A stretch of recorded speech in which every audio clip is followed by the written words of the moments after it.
There's a specific window every morning where your body is primed to burn visceral fat, the fat wrapped around your liver and your organs, not just the fat under your skin.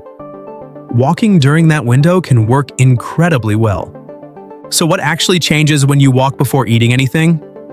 The moment you wake up, you're already 8 to 10 hours into a fast from sleeping overnight. Your insulin is low. Your liver's glycogen reserves, the stored sugar it uses for quick energy, are partially drained. Your body is essentially looking around for fuel. Normally after breakfast, your body burns the sugar from that meal first because it's the easiest thing available. It doesn't need to dig any deeper than that.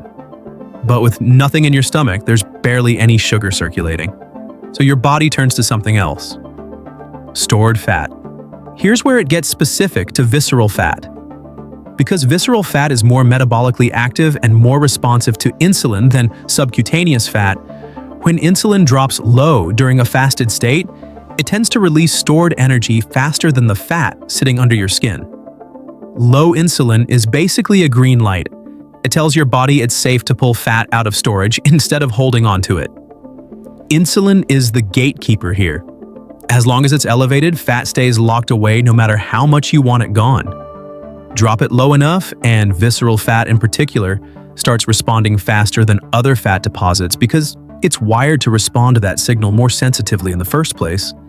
But there's a second mechanism running underneath this that almost nobody talks about.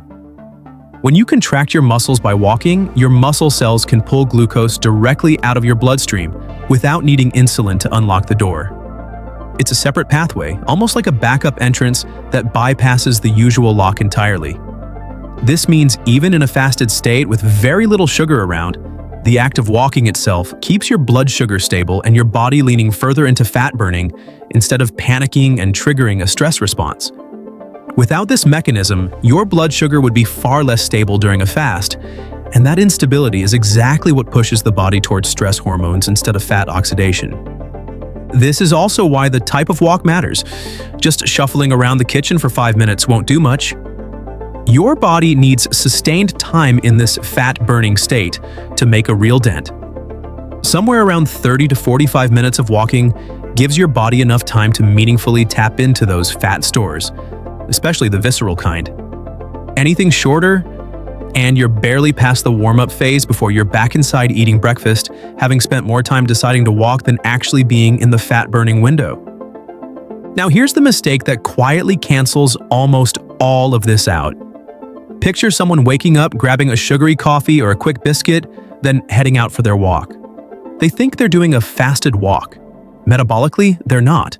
The moment that sugar hits their bloodstream, insulin rises, that backdoor pathway closes, and their body goes right back to burning the sugar they just ate instead of touching stored fat. The walk still happens. The fat-burning advantage doesn't. This is exactly why so many people say fasted walking didn't work for them. It's not that the method failed, it's that they technically weren't doing it. They were doing a regular walk with extra steps and calling it something it wasn't. There's also a second reason visceral fat responds so specifically to this habit, and it has nothing to do with sugar. Visceral fat is dense with cortisol receptors, more than almost any other fat in your body. Think of those receptors as tiny antennas tuned specifically to pick up your stress signal. When your stress hormone cortisol stays elevated for long periods, it sends a direct signal to hold onto fat in that exact area, treating it like an emergency reserve your body refuses to give up. Morning walking, especially outside in natural light, helps regulate cortisol throughout the day rather than letting it spike and stay high. So you're not just burning fat in the moment, you're also lowering the hormonal signal that tells your body to store more of it later. You're working the problem from two directions at once, mechanically through fuel use and hormonally through stress regulation. This also explains why pushing too hard backfires.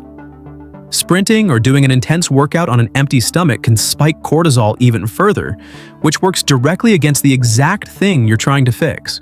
You'd be technically burning calories while simultaneously sending a stronger signal to your body to protect that visceral fat. The sweet spot is moderate, a pace where you could hold a conversation, but you're still breathing a little heavier than normal. Not a stroll, not a sprint.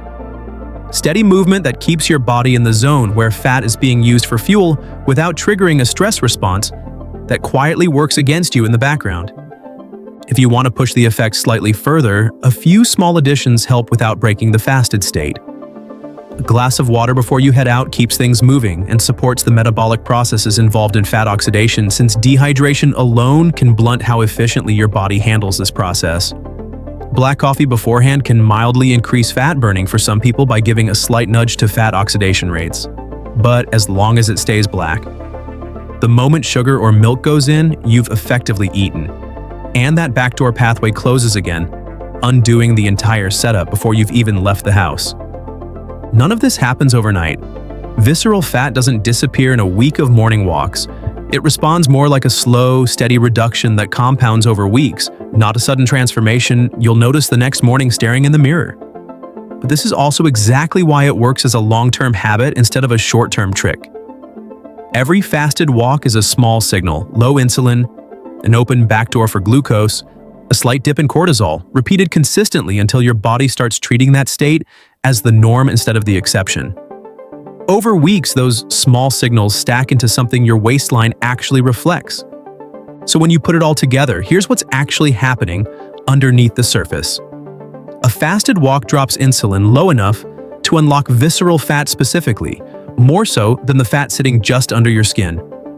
Your moving muscles create a separate pathway that keeps blood sugar stable without needing that insulin signal at all. The moderate pace keeps cortisol from spiking, which removes one of visceral fat's biggest reasons for holding on in the first place. And the one thing that undoes all three at once, instantly, is reaching for something sweet before you walk out the door. If this changed the way you think about your morning walks, subscribe. There's more of this coming. And let me know in the comments, are you walking fasted, or are you walking with a coffee and calling it fasted? Be honest, most people are in the second group without realizing it.